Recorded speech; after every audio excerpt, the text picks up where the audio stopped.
Claire Thomas stood in the driveway of a house I would never be able to afford, wearing a pale blue formal dress with a modest wrap pulled around her shoulders, and looking at me like I was the only person there who might still tell her the truth. Behind her, Adrian Lewis waited beside a black luxury car with a bouquet of pink roses in his hands. He looked perfect for the picture. Dark suit, polished shoes, expensive watch, the kind of calm smile that came from believing money could arrive after damage and be called rescue. I stood opposite Claire in a plain navy shirt, sawdust still caught in the seams near my cuffs because I had come straight from my workshop after Miles Carter called me in a panic. The house behind her belonged to the foundation. White stone, tall windows, trimmed hedges, a driveway wide enough to make a quiet man feel like a delivery mistake. That was exactly how I felt. A mistake in the frame. Claire lowered her eyes for half a second, then looked back at me. "You saw the guitar?" she asked. I saw enough. My voice came out rougher than I meant it to. Inside the house, behind security ropes and donor cards, sat the cracked remains of a 1939 Martin D. 28. The soundboard had split down the lower bout. One internal brace had lifted. The bridge area was stressed. If the wrong person touched it, the damage could become permanent. It was not just an instrument. It was the centerpiece of tomorrow night's charity gala. The auction of that guitar was supposed to unlock the first funding release for the Foundation's new music conservatory wing.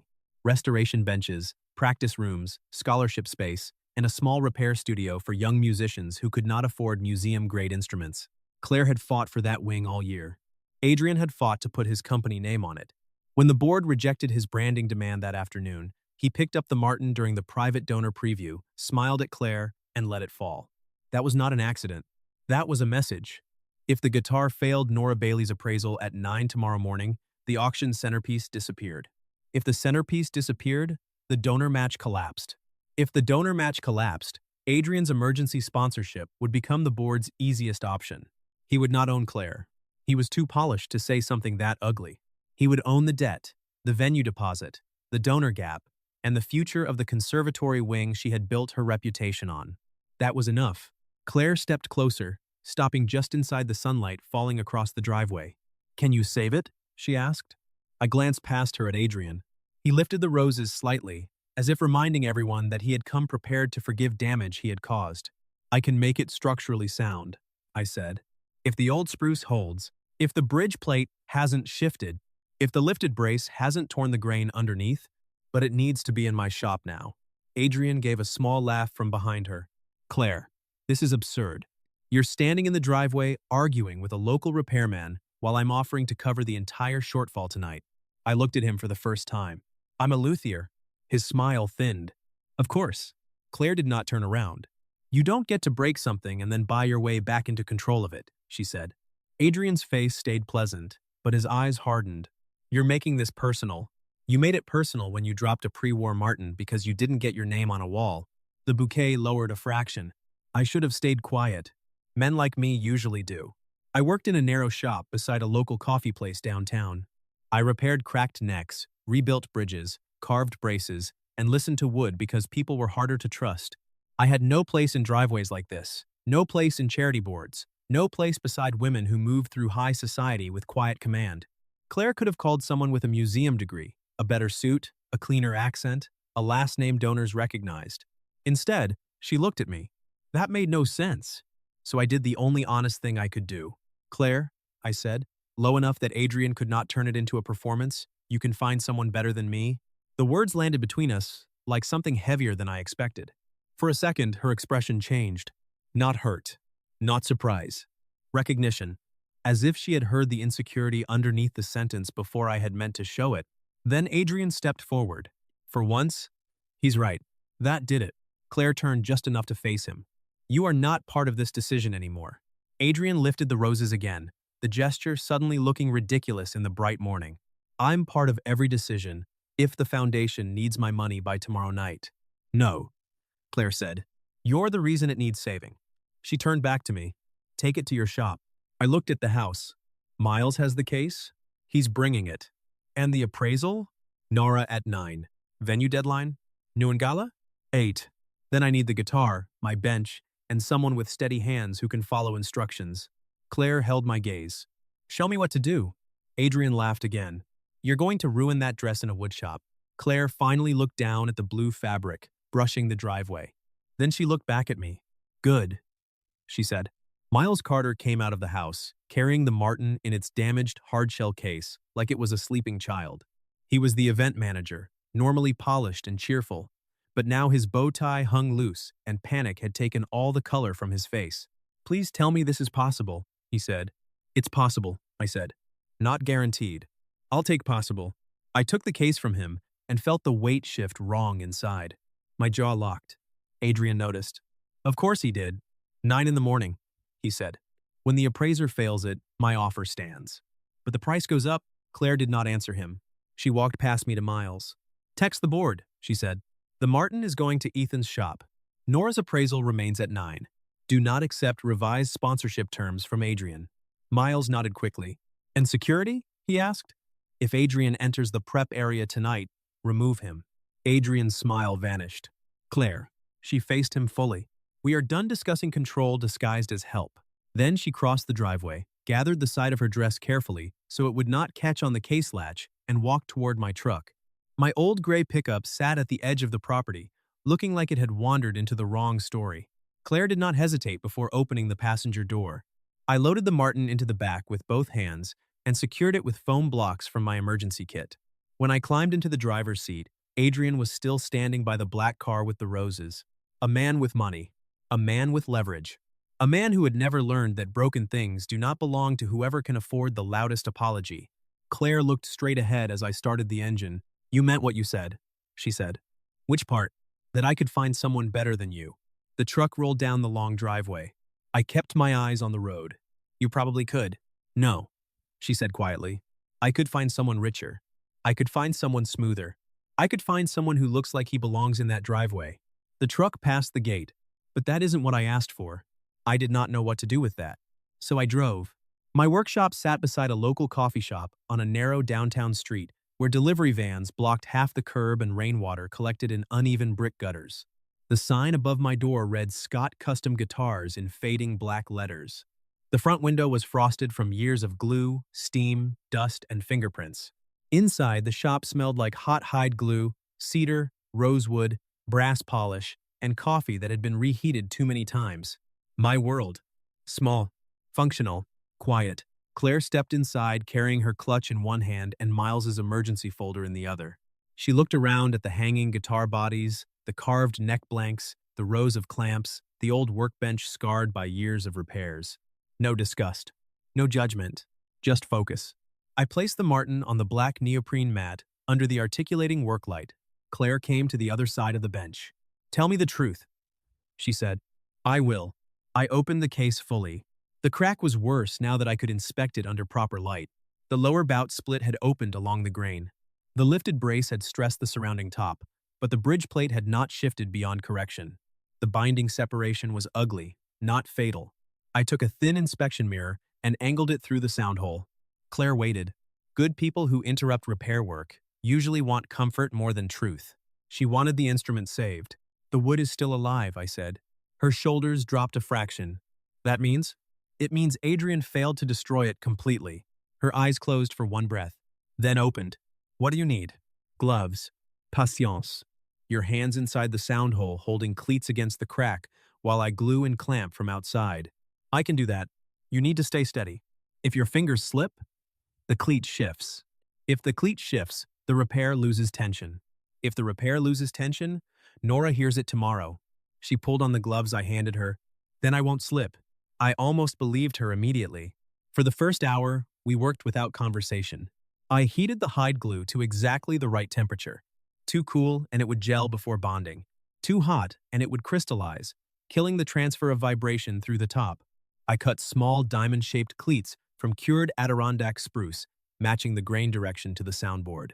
Claire held each cleat in place through the sound hole while I applied glue from above and set the clamps one by one. Her dress gathered sawdust at the hem. She did not look down once. Press up, I said. She adjusted. Less. She softened the pressure. Hold. The glue beaded along the crack in a clean amber line. I set the first clamp, then the second, then the third. The shop clock ticked toward midnight. Outside, the The coffee shop closed. Chairs scraped against tile through the shared wall. Someone laughed once in the alley. Then the city quieted around us. Inside, the Martin began to hold its shape again. At dois prazeche. 40. Miles called. Claire put him on speaker while keeping one gloved hand steady inside the guitar.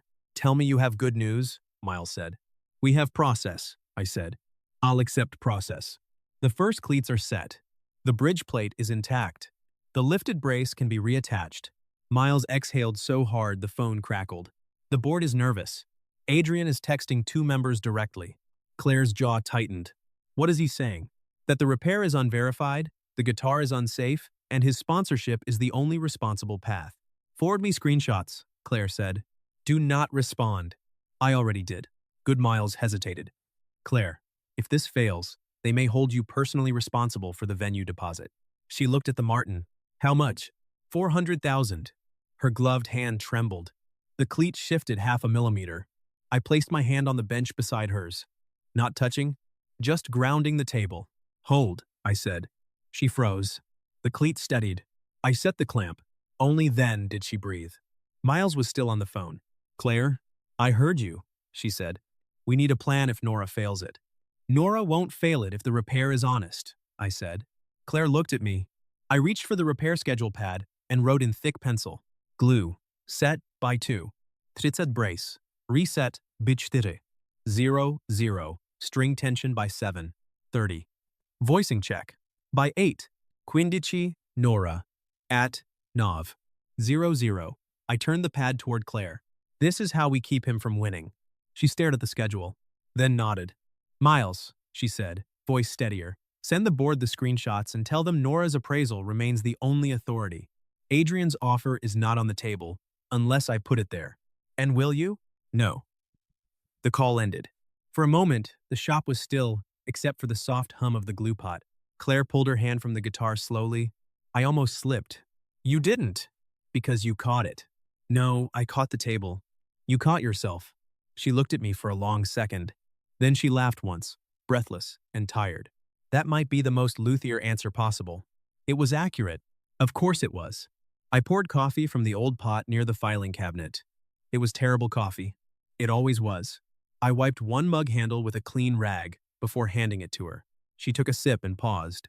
This tastes like a lawsuit. I looked at the cracked Martin. Then it matches the evening. She smiled into the mug. It was small, but it changed the shop. At 2:15, a replacement brace split under my knife. The sound was tiny, a dry, wrong tick. Claire looked up immediately. I set the broken piece aside. How bad? Bad enough to start again. Her face tightened. We don't have time. We have enough time to avoid a bad repair. I opened the bottom drawer and took out the last piece of cured spruce that matched the density I needed. I had been saving it for a museum restoration I might never get hired to do. Claire watched me place it on the bench. That looks important. It is. You were saving it. Yes. For what? I set the blade against the grain. For the right break. Her eyes moved from the wood to my hands.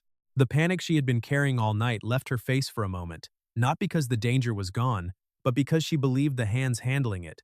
That was the first time I understood how dangerous trust could be. At 3:10, another problem surfaced. The bridge pins from the case did not match the guitar. 3 were original ebony. 2 were cheap replacements. 1 was cracked through the collar. I lined them under the lamp and looked at the pattern. Claire noticed the silence. What now?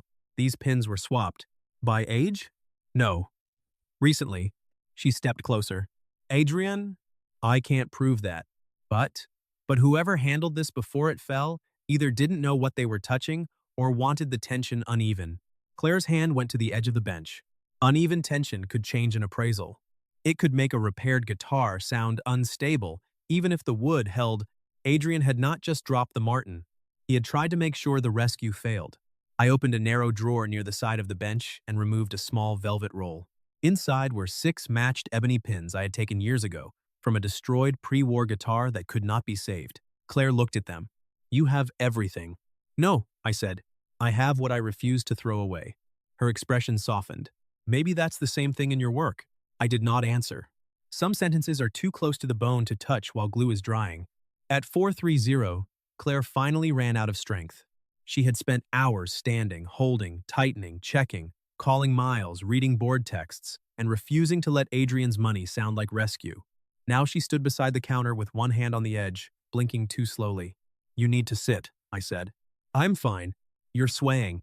"I am thinking vertically." "You are lying vertically." She gave me a tired look. I pointed to the worn leather sofa in the corner of my office space. 20 minutes. "I can't sleep in this dress." "You can sit in it." "I should help." "You already did." She looked at the Martin. "Wake me if you need my hands." "I will." She walked to the sofa and sat, gathering the wrap around her shoulders. I kept working. A few minutes later, her breathing slowed. The shop temperature dropped near 5. I noticed her shiver. In the earlier version of my life, I might have crossed the room and turned the moment into something I had no right to take. Instead, I took my heavy canvas work jacket from the hook and laid it over the arm of the sofa where she could reach it if she woke. Then I went back to the bench. Clean choices. Clean lines. Wood deserved that. So did she. By 7:30, the Martin had strings again. I brought the tension up slowly, quarter turn by quarter turn, letting the repaired top wake under pressure. Each small increase made the shop feel more fragile. The wrong creak would have ended everything.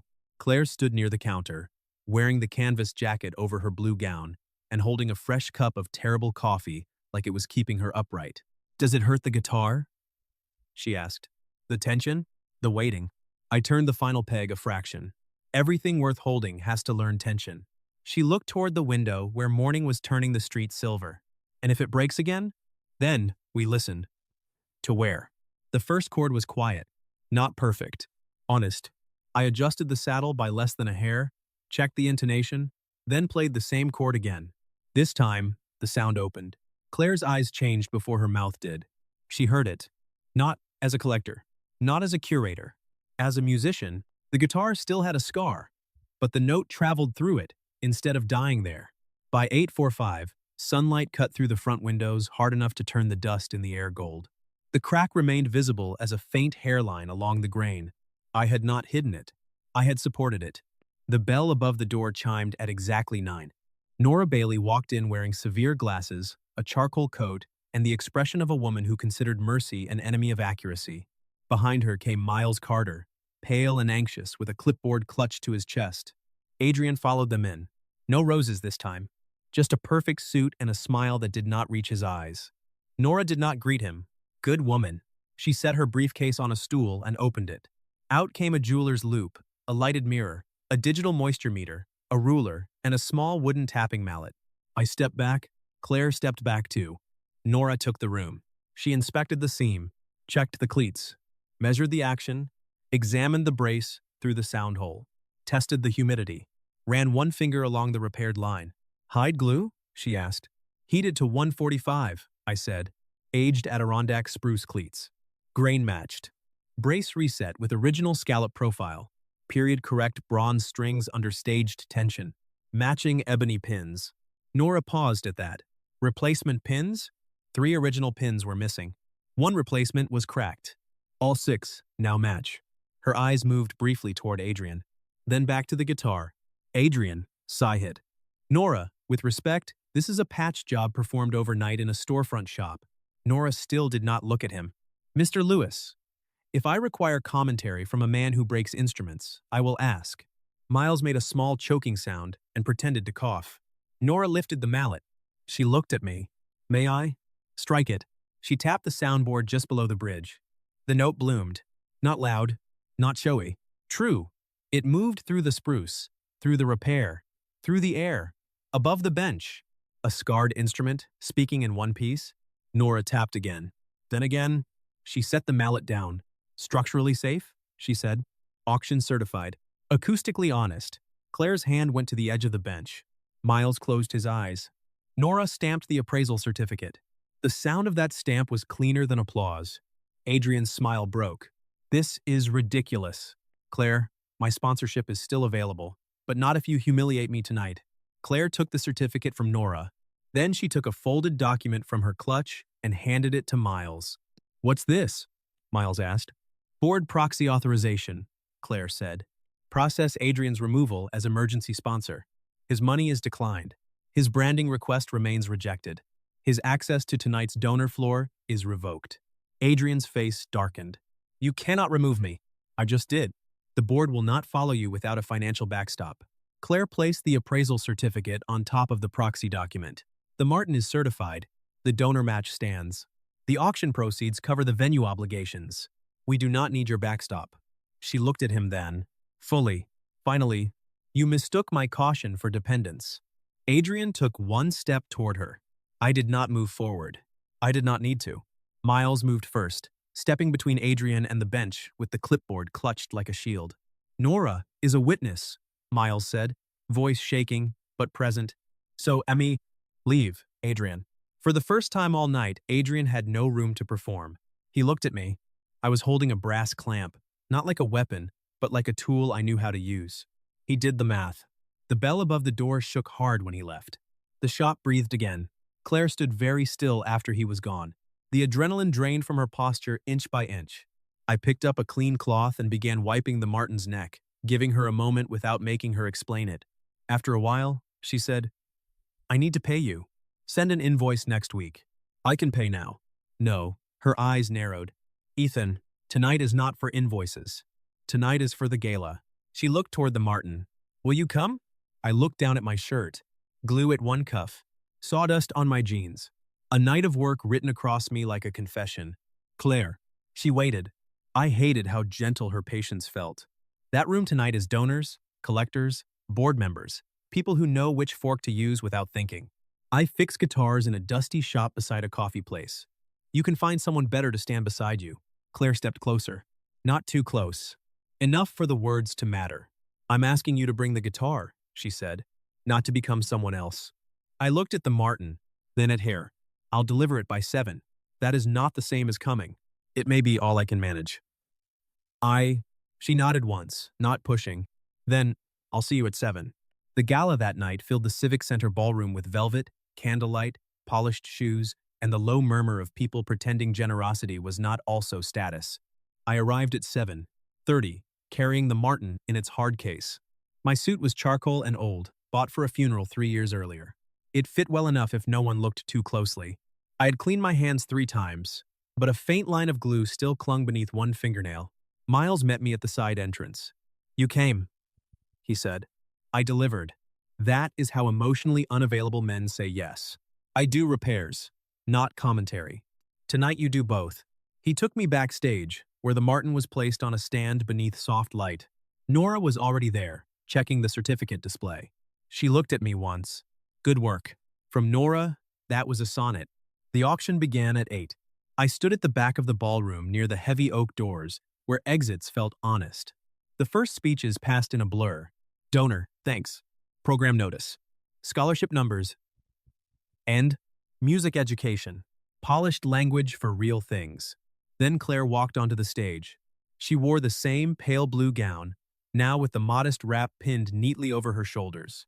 No sawdust, no panic, no Adrian behind her. Just Claire, steady under the lights. She spoke about music as inheritance, about children who deserved instruments that did not punish them for being poor, about the conservatory wing that would teach repair, not just performance, because preserving sound mattered as much as producing it. Then Miles brought out the Martin. The room shifted. Collectors leaned forward. Nora's certificate appeared on the screen behind Claire. Last night, Claire said into the microphone, this instrument was nearly lost. Not to age, not to accident, to carelessness dressed as power. A quiet ripple moved through the room. It was saved by a man who did not ask what room he belonged in before doing the work. He listened to the wood, respected the damage, and repaired what others thought they could use as leverage. My hand found the brass handle of the exit door. I should leave, I thought. I had done the work. The story could belong to her now. Then the spotlight moved. It found me at the back of the room. Hundreds of faces turned. My spine locked. Claire stepped away from the podium. She did not call me to the stage. She came down from it. The room parted as she walked toward me, the blue dress moving quietly around her, the wrap catching the light, her focus never leaving my face. I let go of the door handle. When she reached me, the room was silent enough that I heard the soft brush of her shoe against the carpet. She opened her clutch and took out a brass key on a small leather tag. What is that? I asked. The temporary key to the instrument holding room, she said. For tonight only. The board wants to interview you formally next week for the conservatory's restoration program. I looked at the key. Formal interview. Board process. Not a job handed out in candlelight. Not a reward disguised as romance. Clean. Claire, I said, my voice lower than I intended. You can find someone better than me. There it was. The sentence that had followed me from the driveway, to the shop, to the ballroom. This time, the whole room heard it. Claire did not argue with status. She did not list my skills like a resume. She simply held out her hand. I looked at it. Rough hands, clean room, sawdust and silk. A man who fixed broken instruments, and a woman who had just broken free from a man who thought money could choose for her. I placed my hand in hers. Claire closed her fingers around mine and pressed the brass key into my palm. But this part is not a board decision, she said, voice clear and steady. I chose you. The room disappeared for a second. Not because it was empty. Not because, for the first time in my life, I did not measure myself against it. The applause began somewhere near the front, then spread through the ballroom like sound through good wood. Claire did not let go of my hand until I closed my fingers around the key. The Martins sold for enough to fund the first year of the conservatory wing. Adrian's sponsorship was removed before dessert. Miles cried behind a clipboard and denied it. Nora told 3 collectors that the scar along the Martins soundboard was structurally honest, which somehow made them bid higher. And Claire stood beside me at the edge of the ballroom after the auction closed, looking out over the tables where people were still talking about music, damage, repair, and the strange beauty of a soundboard that had survived being broken. You know, she said, the scar helped. The guitar? Yes, it changed the resonance. It made it louder? More complex. She looked at me. Good, I smiled then. Small. Unpracticed. Real. A week later, the board interview happened in a plain conference room instead of a ballroom. No spotlight. No applause. No blue gown. Claire did not sit on the hiring panel. She waited outside with Miles and let the board do what boards were supposed to do. Ask questions, check references, inspect the appraisal report, and decide whether a man from a dusty shop could build a restoration program for young musicians. Nora sat in the corner as technical advisor. She asked only one question. What do you teach a student first? I looked down at my hands, then at the repaired Martin on the table. To listen before touching, I said. Wood tells you where it hurts if you stop trying to prove you're smarter than the damage. Nora wrote something in her notebook. Miles smiled like he already knew the answer. The board offered me a 3-month pilot contract. Not a crown. Not a miracle. A clean beginning. Claire found me afterward in the hallway near the old donor photographs. Well? She asked. 3-month pilot. Her smile opened slowly. That sounds like a yes. It sounds like a chance. I like chances. You do? I took one on a luthier in a navy shirt standing in a driveway. I looked at her. You could still find someone better. Claire stepped closer, stopping at a distance that let the choice remain mine too. No, she said. I can find many people. Better is not the word. What is? Honest. Outside the conference room, Miles cleared his throat loudly and pretended to study a water fountain. Claire laughed. I did too. This time, it came easier. The conservatory wing opened 3 months later. Not fully. Not perfectly. The floors still needed finishing. Half the benches were secondhand. The repair room smelled like fresh paint and old cases. The students arrived carrying instruments with cracked bridges, buzzing frets, loose seams, and stories they did not know how to tell yet. Claire stood near the doorway on opening morning, wearing a simple blazer and holding a clipboard. I stood inside the repair room with my sleeves rolled up and the first class waiting. On the front bench sat the Martin. The scar was still visible. I liked that. The students looked at it like scars made things less valuable. So I tapped the repaired soundboard once and let the note bloom through the room. Damage changes the sound, I told them. It does not have to end it. From the doorway, Claire watched me. Not like a curator evaluating a program. Not like a woman rescuing a man from his own smallness. Like someone who had chosen where to stand. After class, she came inside and placed a paper cup of coffee on my bench. I took one sip and winced. This tastes like a lawsuit. I know, she said. I asked the coffee shop to make it exactly like yours. That is a terrible use of influence. It was for educational continuity. I looked around the room, at the students, at the tools, at the guitar that had survived, at Claire, smiling beside the workbench like she had always belonged there without needing to own anything in it. For the first time, I did not feel like a mistake in the frame. I felt like part of the structure. Closing thoughts. Core lesson. Real love sees value where status cannot. Green flag. They choose your integrity, not your polish. Please like and subscribe so we can share more stories like this. The end.